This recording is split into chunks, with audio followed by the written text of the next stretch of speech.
보면요, 어느 분이 우리나라 역대 대통령을 평가하는 글을 본 기억이 있습니다. 물론 꼭 평가가 옳다는 것이 아니라 보는 시각에 따라 평가를 달리할 수 있지만은 대체로 이런 평가를 한다는 것을 이해해야 하겠습니다. 초대 대통령 이승만 대통령은 나라의 기초를 세우고 민주주의를 실현한 분이고요. 윤보선 대통령은 부정부패 독재에 항거했으며, 박정희 대통령은 나라 경제를 크게 부흥시키고 나라를 세운 분이고, 전두환 대통령은 경제를 안정하고 88 올림픽을 성공적으로 준비했으며, 노태우 대통령은 북방개구를 성사시켜 중국과 러시아와 외교의 시대를 활짝 열게 했으며, 김영삼 대통령은 문민정부와 금융실명제와 군사정권을 종식시켰으며, 김대중 대통령은 IMF로부터 나라를 위기에서 구했으며, 노무현 대통령은 권위주의의 권위를 타파시켰다고 그렇게 했습니다. 그 다음부터는 아직 생존하고 계신 분들이기 때문에 잘잘못을 평가하기는 이런 감이 있다고 봅니다. 물론 모든 분들에게 긍정적인 면의 평가도 있지만은 부정적인 평가도 있는 것이 사실입니다. 이렇게 대통령이 나라를 다스린다고 하는 것은 매우 중요합니다. 그런데 이 본문에 보니까 이사야는요, 이스라엘의 장차 환왕이 나타나는데 그는 놀라운 통치로 나라를 다스릴 것을 말씀하고 있습니다. 그렇다면 이사야가 말하는 세상을 바꾸어 놓을 의와 공평으로 다스릴 장차 오실 왕은 누구인가 하는 겁니다. 표면적으로 본다면은 히스기야 왕을 말하고 있지만은 물론 구약의 메시아를 상징하는 분이기도 합니다. 그러나 히스기야가 과연 본문이 말씀하도록 강평을 피하는 것이고 강풍을 피하는 것이고 폭우를 가리우는 곳, 마른 땅의 냇물 같을 것이며 곤비한 땅의 큰 발이 그늘 같은 한 왕인가 하는 점에서는 아니라는 겁니다. 그런 히스기야는 남유다 왕으로 선한 왕이라고 하지만은 세상을 낙원으로 바꾸어 놓을 만한 그런 분은 아니었습니다. 이에 대해 주석가들은 모두가 말하기를 장차올 한왕은 메시아의 신 예수 그리스도를 가리킨다고 말씀하고 있습니다. 그럼 장차올 왕이니 아직 다시 오시지는 않았지만은 예수님은 초림으로 오셨어요. 보혜사 성령으로 임하셨으며 지금도 믿는 자 속에 영으로 역사하시고 앞으로 다시 오실 왕이십니다. 그러므로 본문 말씀에서 말하고 있는 장차올 통치자는 지금도 우주와 우리 믿는 자들 속에서 성령으로 다스리고 계시는 분이십니다. 그러면 주가 다스리심으로 인하여 일어나는 현상은 어떠한 것들인지 먼저 살펴보도록 하겠습니다. 주가 다스리시면 먼저 피난처가 되는 것입니다. 2절에 보니까 또 그 사람은 강풍을 피하는 곳, 폭우를 가리우는 곳 같을 것이며 그랬어요. 여기 강풍과 폭우가 무엇입니까? 이사야 선지자는 통치자가 하나님의 말씀을 거역하고 백성을 학대하는 정치를 강풍과 폭우라고 그렇게 표현했습니다. 독재자들은 자기의 권력을 유지하기 위하여 수많은 사람들이 고통을 받게 합니다. 수백 명은 고통이고요, 수천 명도 마다하지 아니하고 인명살상을 자행하는 자들이 독재자들입니다. 지금 전쟁 중에 있는 우크라이나 선교사님이 찍은 카툰 영상을 보내온 것을 제가 보았습니다. 저희 동창이 우크라이나에 선교사로 있는 목사님이 있거든요. 근데 그 카톡으로 찍은 영상을 보니까 차마 더 이상 볼 수가 없어요. 사람이 총탄에 맞아 쓰러지는 장면, 바로 맞아가 쓰러지는 장면이요. 그리고 어린아이가 파편에 맞아 피투성이가 된 얼굴로 울부짖는 모습들 차마 볼 수가 없어요. 우크라이나는 지구촌에 위협을 가하는 악의 축인 테러 집단도 아니며 민주주의를 갈망하는 나라인 겁니다. 자신들의 이익과 목적을 위하여 그러한 사람들에게 사탄의 무기라고 하는 진공폭탄까지 발사하는 푸틴이야말로 악한 자요 살인마인 겁니다. 그의 얼굴을 보세요. 꼭 살인마입니다. 예, 마귀에 완전히 쓰여있는 사람. 얼굴 한번 보세요. 보통 사람이 아니에요. 완전히 맛이 같다고 그래요. 그렇게 속된 말로 얘기하면. 바로 이런 것들을 말해 전쟁의 강풍이나 살인의 폭우라 그렇게 말합니다. 요사이 탈북민들의 1인 유튜브가 넘쳐나고 있죠. 그런데 그들의 입을 통해서 여러 가지로 북한의 실상을 드러내는데 북한 김정은 부자는요, 자신의 정권을 유지하기 위하여 인민들의 인권을 유린하고 굶주림으로 내몰고 그렇게 있는 이것을 말해서 강풍과 폭우라고 말을 할 수가 있습니다. 그런데 우리에게 가장 가까이 있는 독재자의 특징은요, 내 안에 역사하는 죄라고 하는 겁니다. 다시 말씀드린다면 내 안에 서 있는 죄악이라는 겁니다. 죄가 우리를 지배하고 우리를 종으로 삼고 우리를 자꾸 죄악으로 치솟게 하고 저주와 멸망의 길로 끌고 가는 것은 바로 죄를 통해서 사탄이 역사하는 겁니다. 이것을 막을 자가 세상에는 아무도 없습니다. 그런데 성령이 임하시면요, 우리는 성령의 다스림을 받게 되어 죄는 내게서 멀리 떠나가게 되는 겁니다. 죄로 인하여 질풍 같은 마음도 성령이 다스리게 하심으로 평온함을 가질 수가 있습니다. 그래서 저주와 마귀가 물러가는 역사가 일어나게 될 것입니다. 누가 나를 다스리느냐에 따라서 우리의 심령은 천국이 되어지고 지옥도 될 수가 있습니다.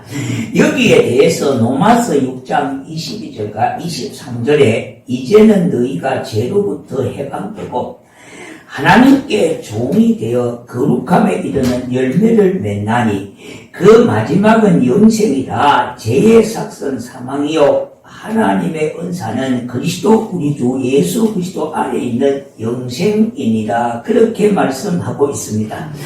주님의 다스림이 임하면은요, 더 이상 우리는 주의 종이, 죄의 종이 아니라 생명을 얻고 하나님의 종으로 옮겨지게 되어지는 거예요. 아멘. 자, 두 번째요. 주가 다스리시면은 목마름에서 시원함을 가지게 합니다. 자, 첫 번째는 뭐라고 그랬습니까? 주가 다스리시면은 피난처가 되신다고 그랬어요. 그러니까 두 번째는 주가 다스리시면은 목마름에서 시원함을 가지게 될 것이라 말씀합니다. 2절 후반절에 보니까 마른 땅에 냉물 같을 것이며 공비한 땅에 큰 바위 그늘 같으리니 그렇게 말씀하고 있지 않습니까? 여기 곤비한 땅이라고 하는 말은 메마른 땅을 뜻합니다. 물 한 방울 없고 물 한 폭이 없는 풀 한 폭이 없는 사막을 가리키는 말이기도 합니다. 그런데 사막을 지나다가 큰 바위 그늘을 만나게 되면요, 얼마나 좋을까요? 또 그곳에서 시원한 생수가 칼칼 쏟아져 나온다면 그야말로 천지에 이곳만한 곳이 어디 있느냐고 말할 것입니다. 어려운 통치자인 예수님이 다스리신다면은 그렇게 큰 바위에 그늘 같을 것이라고 했습니다. 우리나라 여름은요, 고온 다습해서 찌는 듯이 덥지만은 열대지방은요, 햇빛이 강하고 고온이라도 그늘에만 들어가면은 시원함을 느끼게 되는 겁니다. 그런데 성경에 보니까 그 바위 밑에 시원한 냇물까지 흐르는 것을 보게 되지 않습니까? 이처럼 예수님의 다스림은요, 사막의 그늘처럼 사막의 생수처럼 시원케 하는 삶으로 변화하게 하실 것을 말씀하고 있습니다. 우리가 사는 이 인생길은 얼마나 고달픈 인생길입니까? 그래서 참 어떻게 보면 힘들어 죽겠다, 힘들다 이런 말들을 우리가 다반사적으로 그렇게 하고 있습니다. 자, 그런데요, 나를 오늘도 기다려 주시는 예수님을 앞에 나와서 내 삶을 맡기는 겁니다. 하나씩 맡기는 겁니다. 물론 한 목에 다 맡기면 좋습니다만 그렇지 못한다면 하나씩이라도 자꾸 맡기는 삶이 주를 믿는 삶이 되어지는 거예요. 그러므로 베드로는요, 사도행전 3장 19절에 그러므로 너희가 회개하고 돌이켜 너희 죄 없이 함을 받으라. 이같이 하면 새롭게 되는 날이 주 앞으로부터 이룰 것이라 그렇게 예쳤던 겁니다. 자, 우리가 찬양에 보면 이런 게 있지 않습니까? 사막에 샘이 넘쳐 흐르리라. 사막에 꽃이 피어 항해날이라 이랬죠. 주님이 다스리는 그 나라가 되면은 사막이 꽃동산 되리. 이런 복음성가가 있지 않습니까? 이 가사가 어디서 나왔습니까? 성경에서 나왔잖아요. 이 예언은 우리의 심령이 사막과 같을지라도요, 내 심령에 성령이 임하시면은 축복의 나그네로 바뀌어진다고 하는 말씀의 예언입니다. 한마디로 말하면 내 심령 속에 샘이 흐르는 겁니다. 그러므로 요한복음 7장 38절 39절에 예수님께서 뭐라고 말씀했습니까? 믿는 자들은 성경의 이름과 같이 그 배에서 생수의 강이 흘러나오리라. 그렇게 했습니다. 이는 그를 믿는 자가 받을 성령을 가르치는 말씀이기도 합니다. 자, 그러면 세 번째요. 주가 다스리시면은 진리를 깨달아 말하게 합니다. 자, 첫 번째, 주가 다스리시면 뭐라고 그랬어요? 피난처가 되십니다. 두 번째 뭐라고 그랬습니까? 목마름에서 시원함을 가지게 될 것이라고. 인생의 풍성한 삶을 갖게 될 것이라는 겁니다. 목마른 인생에게, 힘든 인생에게 새 힘을 공급하시고 그를 새롭게 변화시키시는 하나님의 은혜가 거기에 있다는 것을 말씀하고 있습니다. 그래서 세 번째는요, 진리를 깨달아 말하게 해요. 3절 4절에 보니까 보는 자의 눈이 감기지 아니할 것이요 듣는 자의 귀가 기울일 것이며 조급한 자의 마음이 지식을 깨닫고 어울린 자의 혀가 민첩하여 말을 분명히 할 것이라 했습니다. 자, 예수를 믿으면은요, 영의 눈이 떠지고 영의 귀가 열리고 마음이 열려 진리를 깨닫고 아무리 혀가 우울한 자도요, 하나님이 계십니다. 하나님이 살아계십니다. 하나님은 좋으신 분이십니다. 하나님은 사랑이십니다. 입을 열어서 말하게 된다는 겁니다. 지금 세상 사람들이요, 신앙에 대해서, 진리에 대해서 잘 알지 못하는 것은 바로 영의 상태가 죽었기 때문에 그래요. 우리도 마찬가지입니다. 예수 믿기 이전에는 죽었던 자가 예수를 통하여 생명을 얻게 되어졌으니까 죽었던 자가 산 자가 되어졌어요. 이것이 하나님의 은혜 아닙니까? 네. 그래서 우리가 세상 사람들 보십시오. 이목구비가 아주 분명한 것 같아도요, 사람을 보십시오. 참 반듯반듯한 것 같아도 그의 심령 상태는 장애를 입은 불구자라고 하는 겁니다. 그러나 메시아가 성령으로 우리에게 임하시면요, 인간은 원숭이가 진화된 존재가 아니라 하나님의 창조물이며 누구든지 예수를 구주로 믿으면 죄사함을 얻고 하나님의 자녀로 천국 간다고 하는 사실을 아무리 입이 어울한 자도 입을 열어서 말하게 되어진다는 말씀이에요. 그래서 요한복음 16장 13절에 그러나 진리의 성령이 오시면 그가 너희를 모든 진리 가운데로 인도하시리니 그렇게 말씀했어요. 하비콕스라고 하는 신학자가 있습니다. 우리 신학생들은 이 책을 거의 다 필독서같이 읽는 책입니다. 그가 1965년도 쓴 세속도시라고 하는 책이 있습니다. 아마 우리 교육관에도 있을 겁니다, 이 책이요. 하비콕스는 책에서 곧 교회가 세속화하고 탈종교화가 두드러지게 되어 결국 쇠퇴하며 소멸될 것이라고 그렇게 책을 쓴 것이 세속도시입니다. 물론 우리가 맞는 말이고 방향은 맞아요. 그러나 그가 회개하는 마음으로 1985년 하늘에서 내려온 불이라고 하는 책을 썼어요. 그에서 뭐라고 말했는가 하면 새로운 교회 운동은 바로 오순절 성령으로 인하여, 그러면 그때는 신학자지만 성령을 못 받았다는 뜻입니다. 1965년도에는 신학자요 박사가 몇 개가 되면 여러 개 따질 수가 없습니다. 엄청 막 10손가락보다 더 넘습니다. 그만큼 많은 박사 학위를 갖고 있었습니다만 1965년도에는 세속도시에서 교회를 바라볼 때에 성령을 못 받으니까 어떻게 해요? 교회가 곧 쇠퇴해서 소멸될 것이라고 그렇게 기록을 썼어요. 그런데 20년의 세월이 흘러가지고요, 그가 성령을 받은 거예요. 그래서 1985년 하늘에서 내려온 불을 받은 거예요. 그래서 그 책에서 이렇게 말했습니다. 새로운 교회 운동은요, 바로 오순절 성령으로만 인해 성령의 역사하심이 있기 때문에 교회는 새로운 형태로 변화와 발전이 있을 것이라고 그렇게 20년 전과 20년 후에 다른 의견을 내놓았다는 겁니다. 교회가 세속화되어져서 결국은 망할 것이라는 거예요.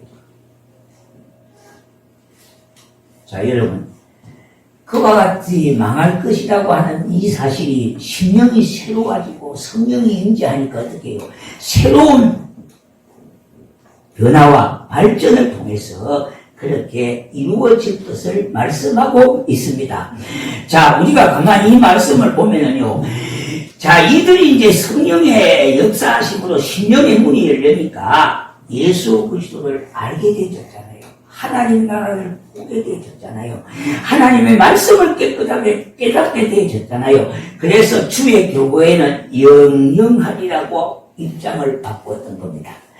주의 교회는 어떤 모양으로든지 변화와 발전은 있겠지만은, 그러나 하나님의 교회는 영영이 서리라는 것, 없어지지 않는다는 이 말이 있잖아요. 물론 현상적으로 보면은요, 코로나19로 인하여 한국 교회도 생존의 문제만큼이나 힘든 시간을 보내고 있습니다.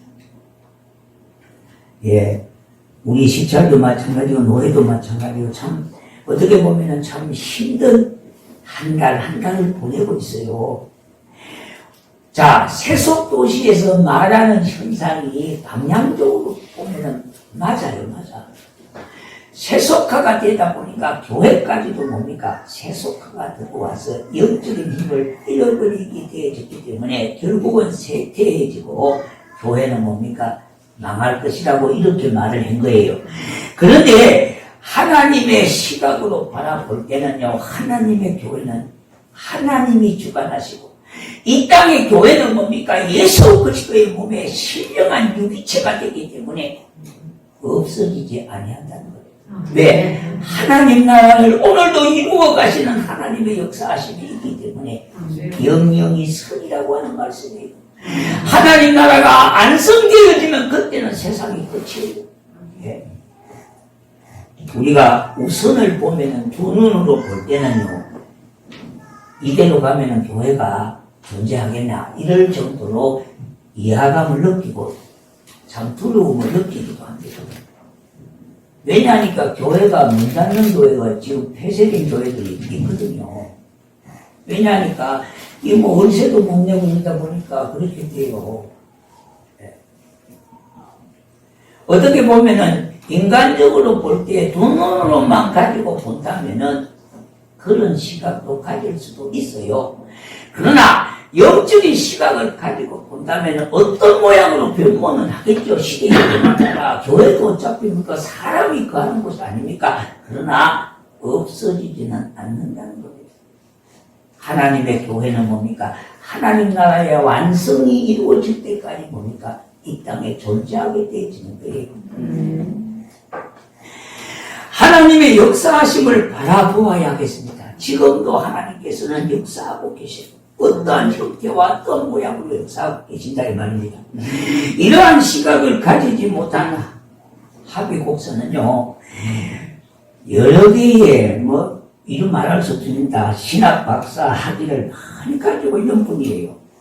그런데도 성령으로 심령의 문이 열리지 않으니까요, 교회가 세속화로 망하게 될 것이라고 엉뚱한 소리를 하는 자가 되어졌습니다.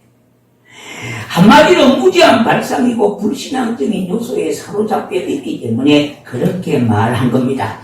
오늘 이 시간 예수님이 보혜사 성령으로 우리에게 임하셔서 저와 여러분의 영안을 크게 열어주셔서 진리를 바로 깨달아 알게 하시는 역사가 크게 일어나야 하겠습니다. 자, 네 번째는요, 주가 다스리시면은 온전한 회복을 주신다고 약속하셨어요. 첫 번째는 뭡니까? 주가 다스리시면 피난처가 되시고, 두 번째는 뭡니까? 목마름에서 시원함을 얻게 될 것이라고 말씀하고 있지 않습니까? 그리고 세 번째는 진리를 깨달아 알아서 말하게 할 것이라고 말씀했어요. 입이 열려진다는 거, 입이 열려진다는 거. 예수님은 지금도 살아계시고, 성령님은 지금도 나를 다스려 주시고, 우주 만물을 주관하시는 분은 살아계신 하나님이시다, 이렇게 믿어지고 고백해지고 전달이 겁니다. 5절에 보니까 어리석은 자를 다시 존귀하다 부르지 아니하겠고 우둔한 자를 다시 존귀한 자라 말하지 아니하리니 그랬어요. 이사야 시대에 하나님의 백성이라고 하는 유다 백성들 가운데 이선자와 사기꾼들이 많았습니다. 그래서 하나님은요, 이사야서 29장 13절에 보니까 주께서 이르시되 이 백성이 입술로는 나를 가까이 하며 입술로는 나를 공경하나 그들의 마음은 내게서 멀리 떠나서 그들이 나를 경외함으로 사람의 계명으로 가르침을 받을 뿐이라 그렇게 말했습니다. 자, 그런데 성령께서 임하시면요, 죄악을 멀리하게 되고 의심의 안개는 사라지게 되어지고 무지에서 벗어나게 하시고 불신앙을 타파시켜 줄 것을 말씀하고 있는 겁니다. 그리고 하나님과 사람 앞에 겸손한 마음을 가지고 회개하게 되고 바른 신앙을 갖게 된다고 말씀하고 있는 말씀이에요. 자, 이것을 신학에서 성결케 하는 영혼이 한 영이 임함으로, 성결의 영이 임함으로 성화되어 간다고 말하는 거예요. 성결의 영으로 성화되어 간다고 하는 것이 신학적으로 한 용어입니다.